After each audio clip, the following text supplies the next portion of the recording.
Now other type of superposition, that is destructive superposition. ये फिर से same screen is there and here we have is there is another wave which is reaching here. उसका source थोड़ा आगे या पीछे इस तरह से है कि वो वेव यहां पर ये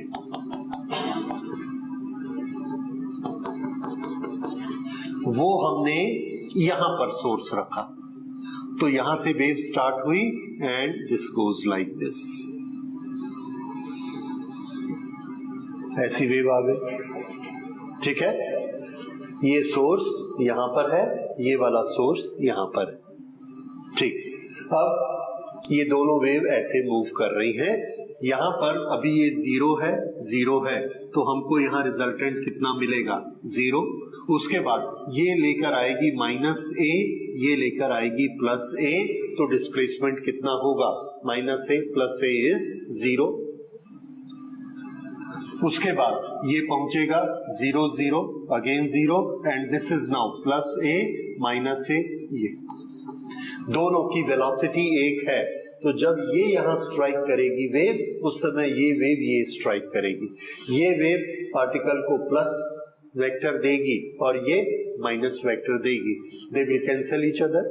ये पॉजिटिव एम्पलीट्यूड देगी, ये नेगेटिव एम्पलीट्यूड देगी. They will cancel each other. So net amplitude will be again 0 0 0. ये क्यों? क्योंकि हर एक समय ये कोई भी टाइम आप लीजिए, at the same time this will be positive, this will be negative. तो यहां पर हमेशा एम्पलीट्यूड कितना मिलेगा हमको? 0. So net amplitude A resultant is equal to +a plus -a is equal to 0. So intensity is equal to 0. Intensity 0 का मतलब क्या होता है? Darkness, no light. तो अभी स्क्रीन हमको कैसी दिखेगी? डार्क. ठीक है, फिर से देखिए, अगर हमारी स्क्रीन ऐसी होती, ये स्क्रीन पर एक वेव आ रही है,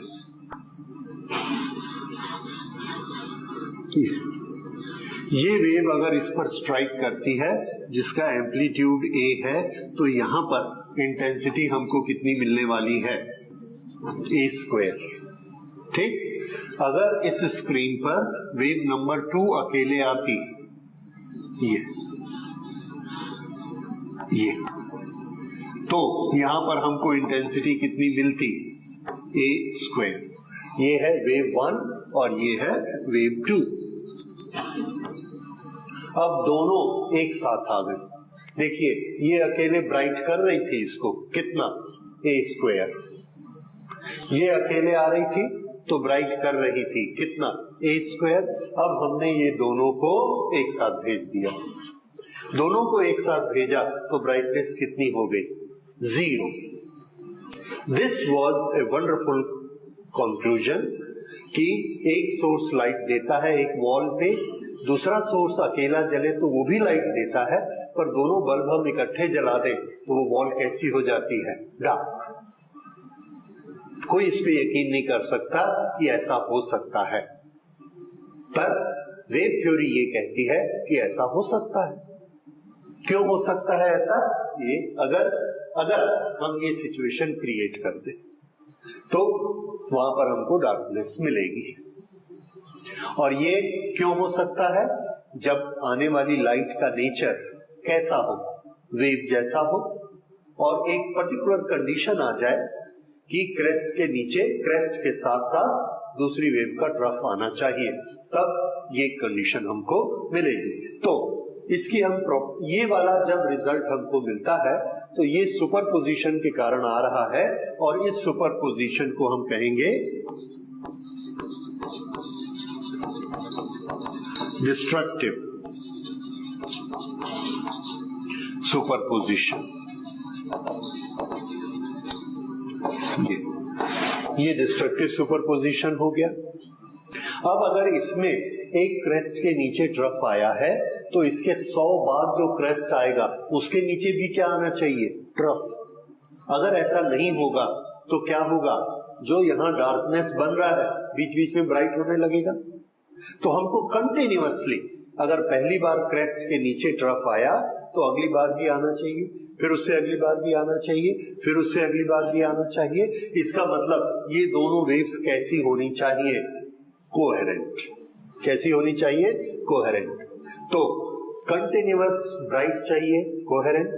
कंटिन्यूअस डार्क चाहिए तो भी कोहेरेंट होनी चाहिए। इन दोनों में फेज डिफरेंस है, हमको दिखता है, और अभी हम उसकी कंडीशन वो लिखेंगे। तो फिर से हमारी रिक्वायरमेंट क्या है इसमें, what do we need for this type of destructive superposition. So our requirement is once again coherent waves.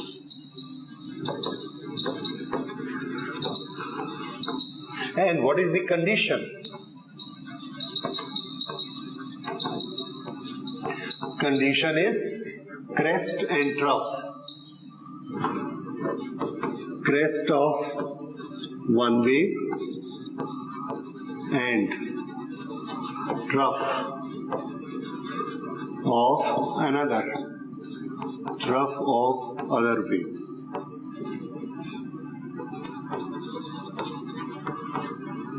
Should reach simultaneously. दोनों को एक टाइम पर पहुंचना चाहिए। They should reach simultaneously. ये हमारी कंडीशन है। अब इसकी मैथमेटिकल कंडीशन। अब पिछली बार आपने मैथमेटिकल कंडीशन की है, इसलिए इस बार भी आप फटाफट कर लेंगे। देखिए, अगर हमको इस क्रेस्ट के, इस ट्रफ के नीचे क्रेस्ट चाहिए तो वेव का सोर्स यहां होना चाहिए। फिर से ये यहां से स्टार्ट लेती है, ये यहां से स्टार्ट लेती है। यहां पर इसका फेस कितना है, 0, और यहां पर इसका फेस कितना है, 1 pi. So how much is the phase difference at one time, pi minus 0, 1 pi. फिर से देखिए, 1 पाई, 2 पाई, 3 पाई, 4 पाई, ये 4 पाई, और इसका मिलाइए 2 पाई, 3 पाई। So this is 4 pi and this is 3 pi. How much is the phase difference?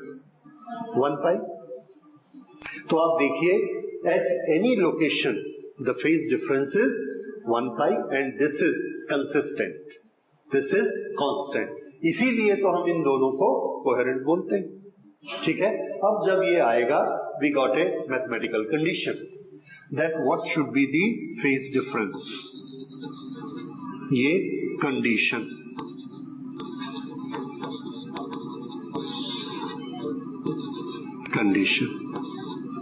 Condition is phase difference should be minimum how much, 1 pi.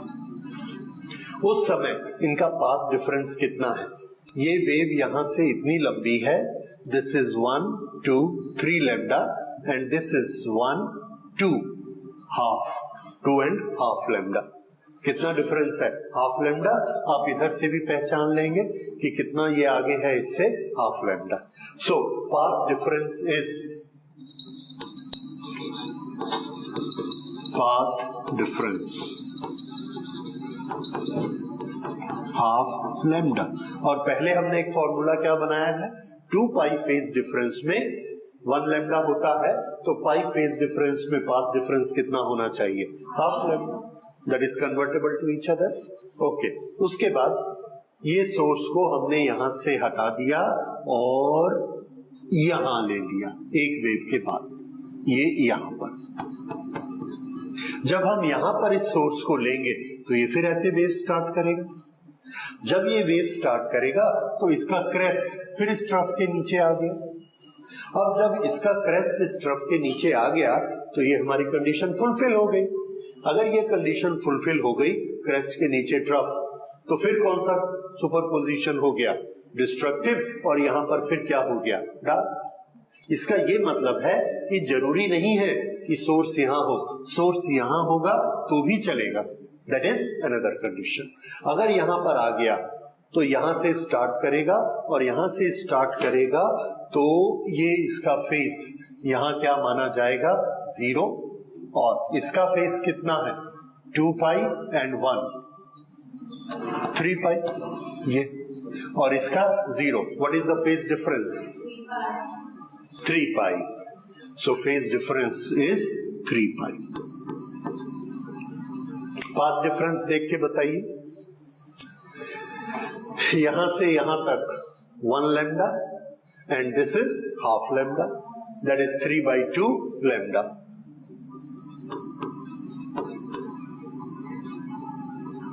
Okay, अब आप लोग अगला भी निकाल लोगे।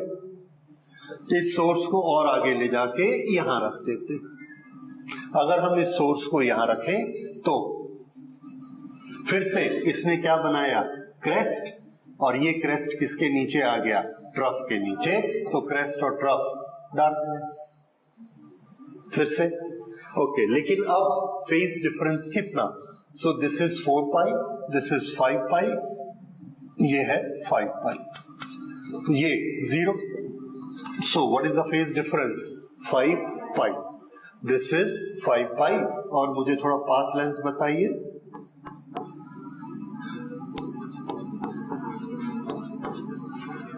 yes, this is 1 lambda, this is 2 lambda and this is half, 2 and half, 2 and half is 5/2, 5/2। आप देख रहे हैं 1, 1/2, 3, 3/2, 5, 5/2, क्योंकि 2 पाई में 1 लैम्डा पाथ डिफरेंस होता है, ठीक है ना। तो ये कन्वर्शन याद रखिए, 2 पाई 1 lambda, right.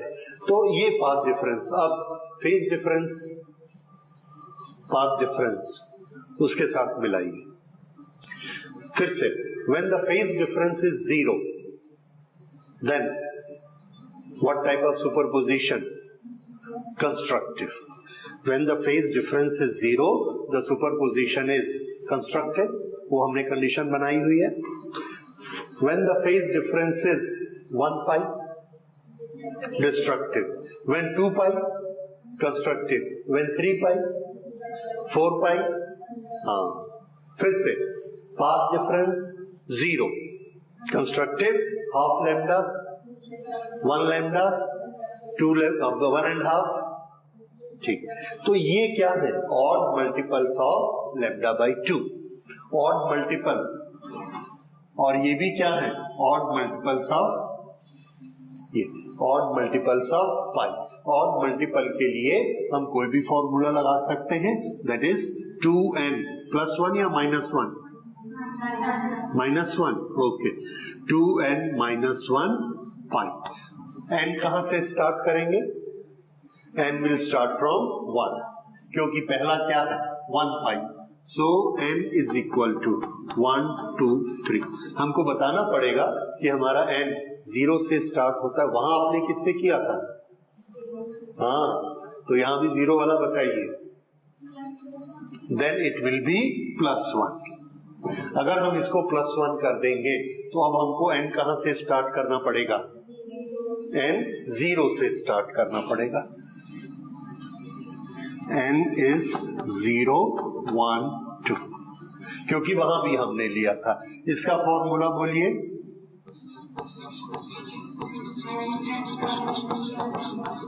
yes, odd multiple of lambda by 2, okay, ये odd multiple of lambda by 2, और इसका फॉर्मूला भी क्या बनेगा 2n + 1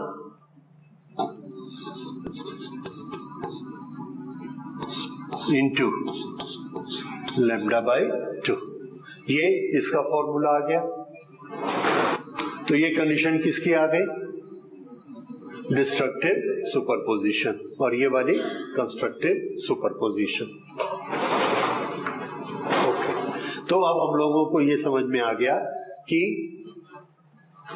दो वेव जब आपस में कंबाइन होती हैं, they can either give 4 times of brightness और 0 ब्राइटनेस, 4 टाइम्स और 0। ये उनमें पावर होती है, and this phenomena is known as superposition. Okay, ये फिनोमिना हाइजन ने बताया कि ऐसा हो सकता है because the nature is wave nature, but people did not agree. बोले कि अगर ऐसा हो सकता है तो ऐसा करके दिखाइए, क्या नेचर में ऐसा हो सकता है, क्या लैब में ऐसा हो सकता है। तो इसके लिए हाइजन तो उस समय प्रूफ नहीं कर सके, उनकी लाइफ के बाद उनके एक स्टूडेंट ने, आर्थर यंग ने इसको प्रूफ करके हमको दिया। ठीक है, उसके लिए हमारी सबसे पहली रिक्वायरमेंट क्या थी दोनों केसेस में, that we should have coherent sources. Coherent sources हम कहां से लाएंगे? कोहेरेंट सोर्सेस की कंडीशन क्या है? The frequency should be same. Now two light sources in this nature are never coherent. ये एक प्रिंसिपल था।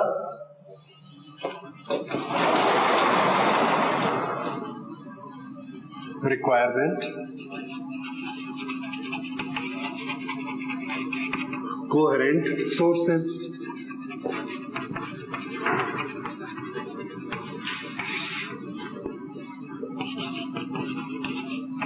Any two sources of light are never coherent.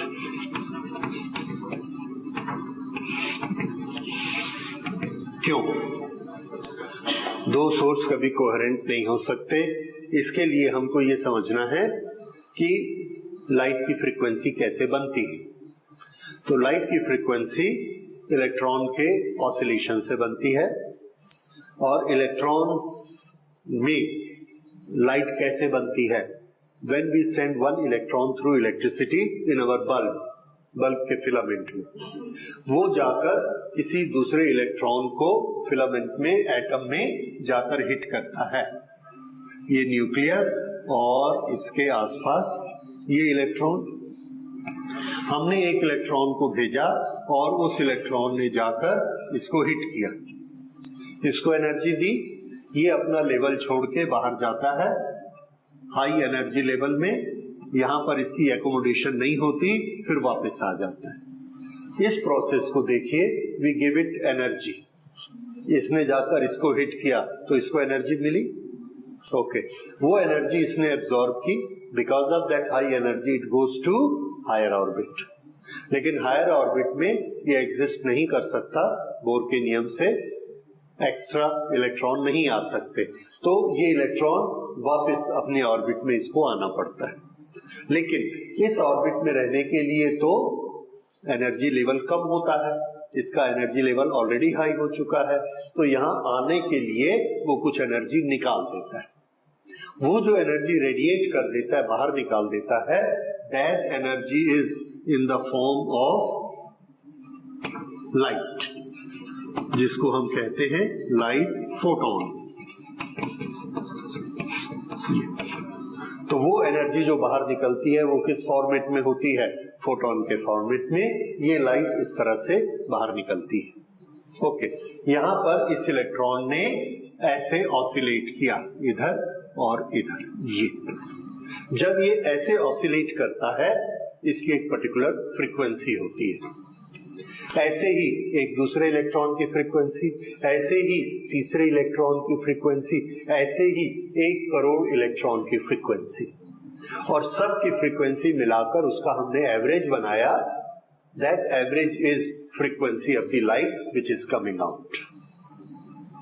ठीक है, अब इसमें कोई इलेक्ट्रॉन कम फ्रीक्वेंसी से, कोई ज्यादा फ्रीक्वेंसी से, हर एक में थोड़ा सा डिफरेंस होता है। So there becomes the mixture. उस मिक्सचर का स्पेसिफिकेशन क्या होगा?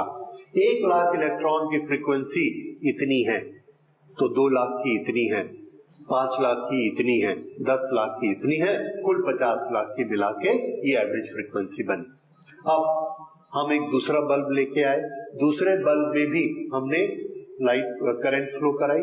जैसे ही करंट फ्लो कराते हैं, उसके इलेक्ट्रॉन में भी वाइब्रेशन होते हैं, वो भी सब अपनी अपनी फ्रीक्वेंसी निकालते हैं।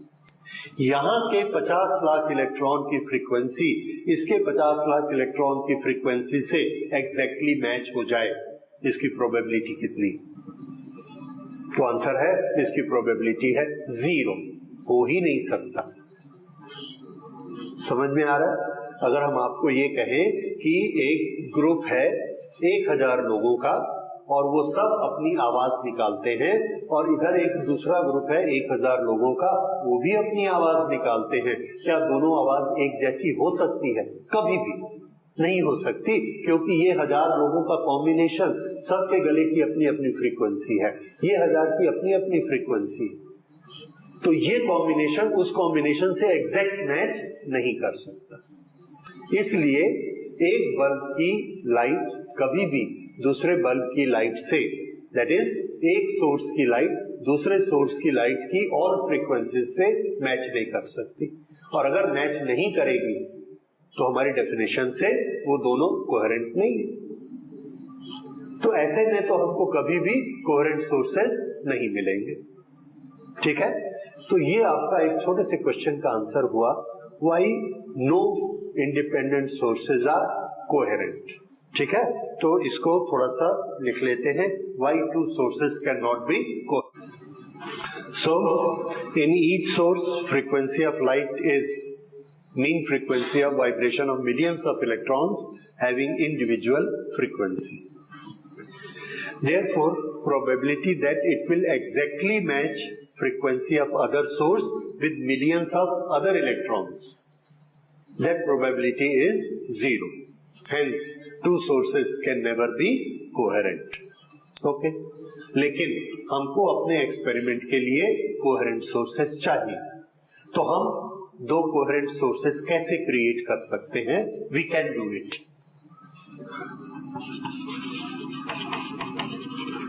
Creating coherent waves. इसके दो मेथड होते हैं। First method is splitting the source,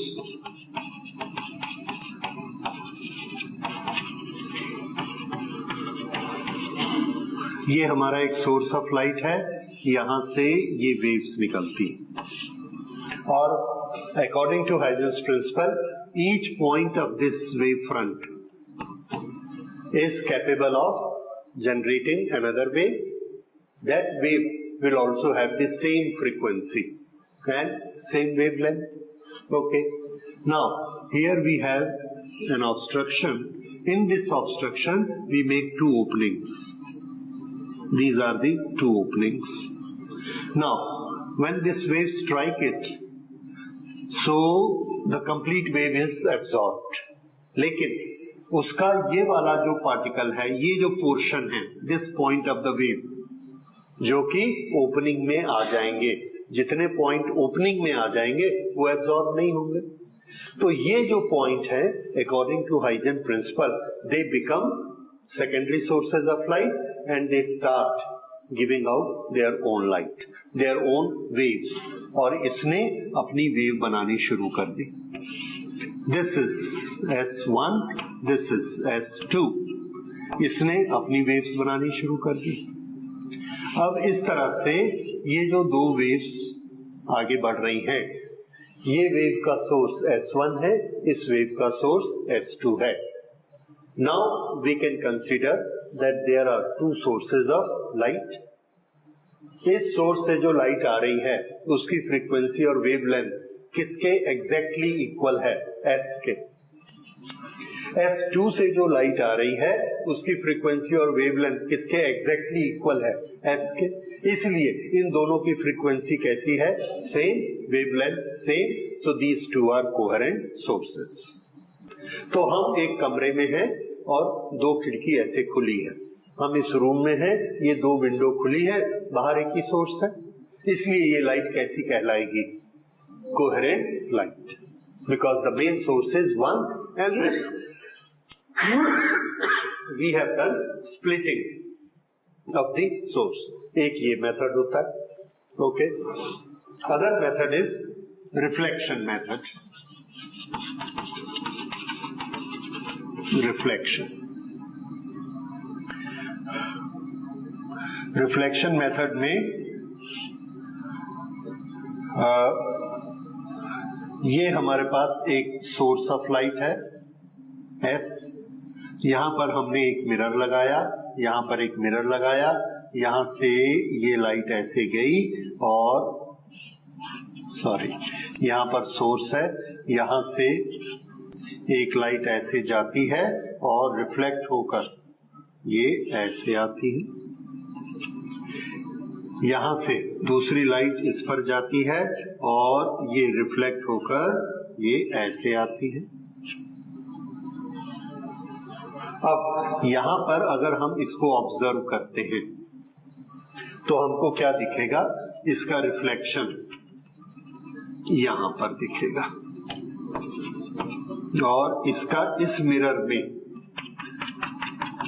ये दो मिरर हैं, इस मिरर्स में जब हम देखते हैं तो ये लाइट हमको यहां पर दिखती, ये equal, this are equal angles.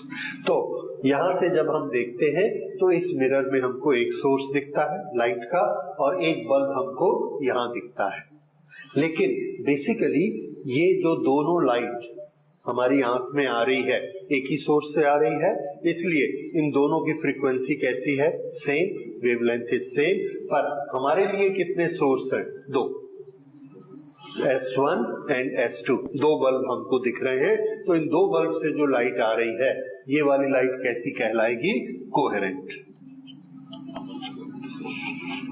This is coherent waves coming from different directions and this method we have used is reflection. So this is how we will be able to create. इस तरह से अगर हमको coherent waves मिलती हैं तो हमारे लिए क्या पॉसिबल है, सुपरपोजिशन कराना। ठीक है, अब सुपरपोजिशन से इंटरफेरेंस कैसे होगा और इंटरफेरेंस का मतलब क्या है, उसको अब हम लोग नेक्स्ट क्लास में स्टडी करेंगे। ठीक है, ओके, थैंक यू।